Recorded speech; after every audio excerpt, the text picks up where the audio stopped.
Right, so let's go ahead and make this the floor section to go underneath the fracture here. So I'm going to do it in here in the city. Delete that, something else I was doing. Because I need to use parts of the fracture here as well. Okay, so I'm going to grab not this, not the terrain, not the city, sorry, in the fracture part here. Okay, because yeah, we're going to need some part of this for another trigger as well. But first of all, let's just make this grid. Let me turn on Ghost Other Objects and visualize the city correctly. Okay, back into here. I'm going to make a grid, move that over here and make it bigger so it fills the screen. Maybe a nice round number, 50 by 50 and -10, and then give it some more geometry.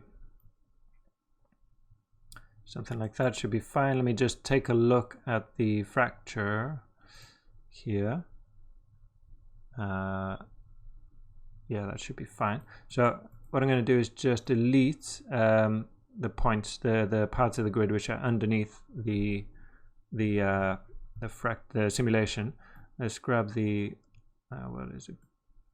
This brush selection.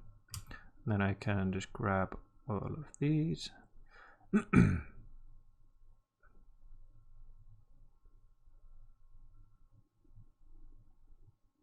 There we go, and then just delete. And so yeah, at the moment this is kind of concave geometry. So what I can do is if I use a a facet, what this will do is separate every piece of geometry. If I check unique points, right? I'll use an exploded view to show you what I mean. See that? So I've got separate primitives now. Without the facet, it's one whole island. Okay, so get rid of that, turn the facet back on, and then if we assemble this, give it a create pack geometry, give it a name, we'll call it floor, transfer the name as well, drop a null, and then out floor, and then we'll connect that up to our simulation as well. We'll drop another IBD packed object. Where are you? There. Okay, and then we need to find the path to this. Not in city, in fracture, out floor. Connect that up. You could mix all these together and just set up the attributes beforehand, but it doesn't matter either way. We can do it like this as well. I don't want active objects, I want a static object. And then let's just check guide geometry there, so you can see the agents won't fall through there. Maybe this gap here they will fall through. Let's see, maybe I'll just move it, transfer it over a bit. Let me just see that. Let's see if I make it a little bit smaller. There we go. Excuse me, and then just move it in X tiny bit. There we go. So that plugs that hole there. Cool. What else? Yeah, so that's all set up fine.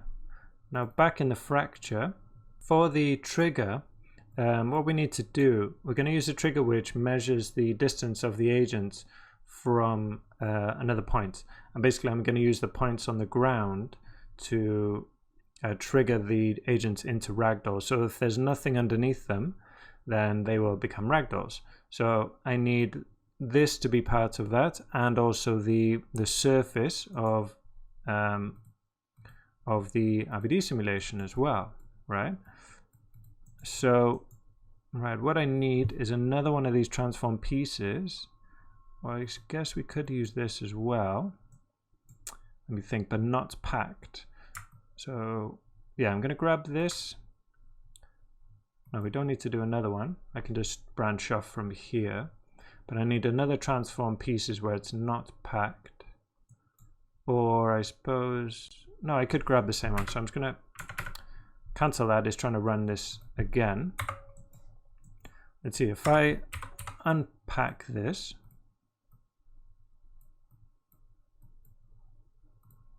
Okay, I don't need the name. And then I'm going to delete based on the normals. Not detangle, delete.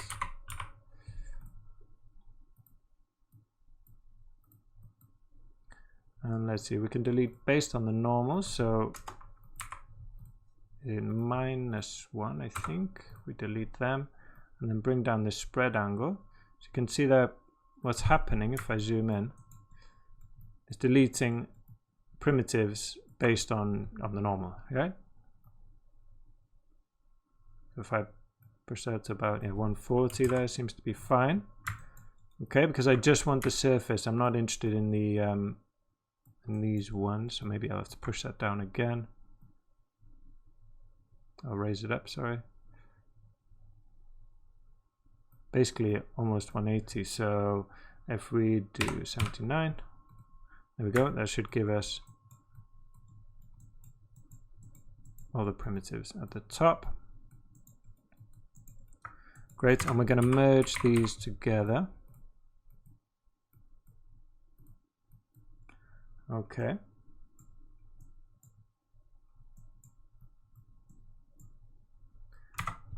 Drop a null.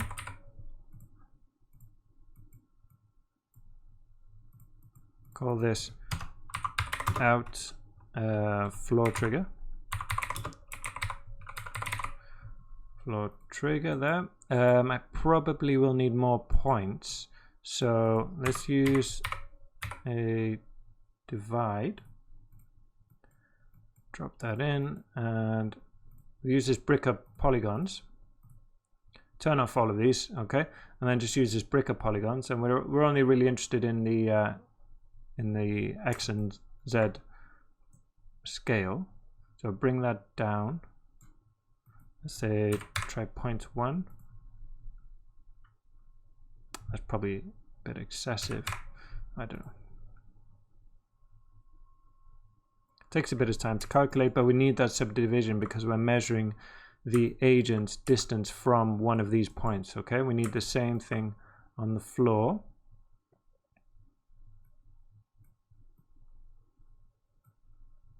The problem here now, this is going to calculate per frame, so I will, I'm going to do another transform pieces and do all of this before I transform it. See, because I needed to divide before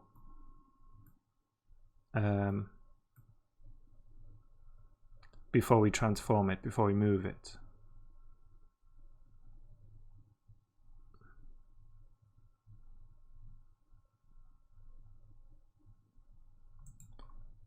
And make sure we get that delete in there as well.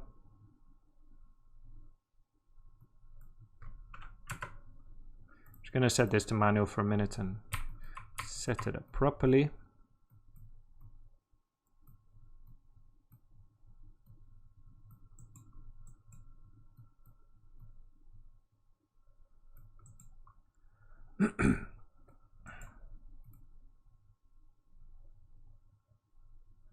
Okay, let's check that, set it back to auto, and hopefully that will update correctly.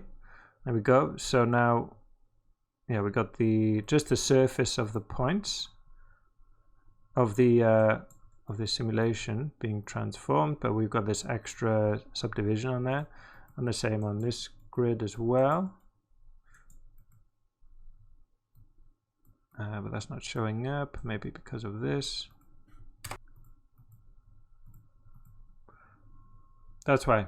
So this is packed, right? So we need to unpack it before we do any of this dividing stuff. So I'll just, yeah, grab this divide, chop that up, drop that in there, unpack this again, and then now it should divide.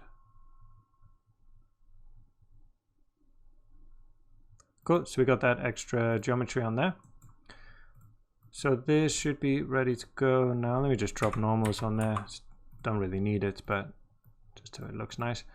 And jump back into our sim. Okay, let's turn, we don't want to see that, it runs slower.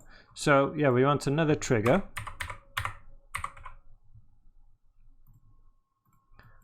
And what we're going to use is, so we'll find that link, well, not, let's set it to object distance, I believe. So yeah, object distance, and let's go and find those points, floor trigger.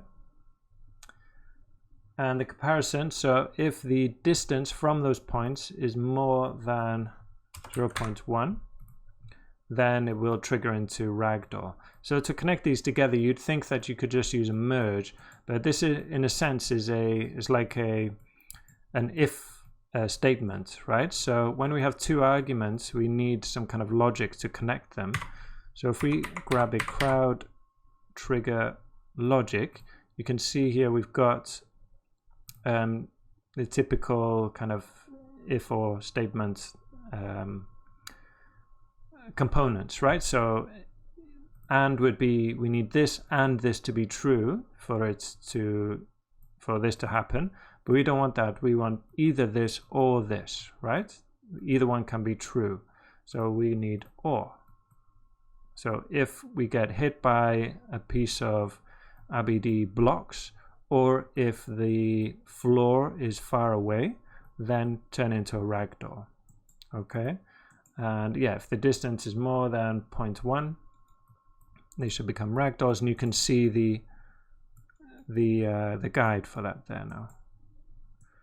Good. Okay, so I think that's it. So as I said, yeah, that floor part is a bit more complex than it seems like it should be, but there we are.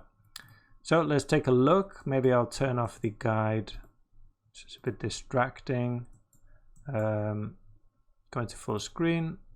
One more thing actually before we finish this. I'm going to jump into my fracture. And I'm going to view this. Okay. And I'm going to add something to the avoidance. I'll view that. And because the avoid is in the city, let's go in there. We'll make it in there and turn on the show all objects. Okay. I'm going to drop a sphere.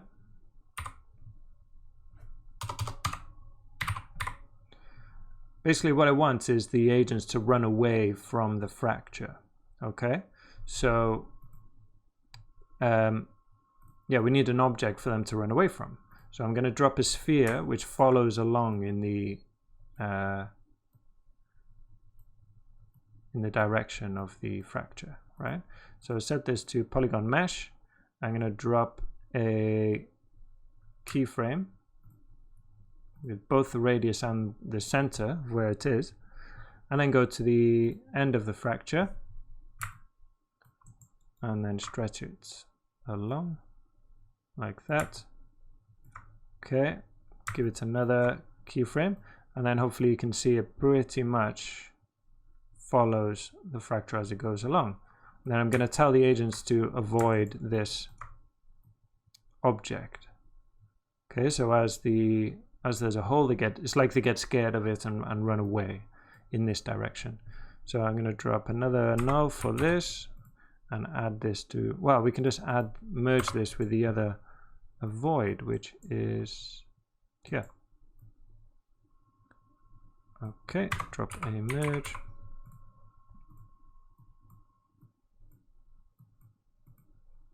Just line that up nicely. Great. Okay, so let's jump back into our sim and run a flipbook on this to full size. And okay. I just cancelled my flipbook because I noticed the agents all turned into ragdoll straight away. That's because I'd left it set on the default, which is centroid. Yeah, centroid, but we need closest point. Okay, so make sure you change the trigger of this object distance to closest point. And let's try again, take 2. Right, so that's all done. Didn't take too long, but it all seems to be working so far. Yeah, we're not getting any agents walking along here anymore. They'll be converted to ragdoll as soon as they go in. Can see the agents are kind of staying away from the hole, but then also staying away from the building, so they're kind of in between the two.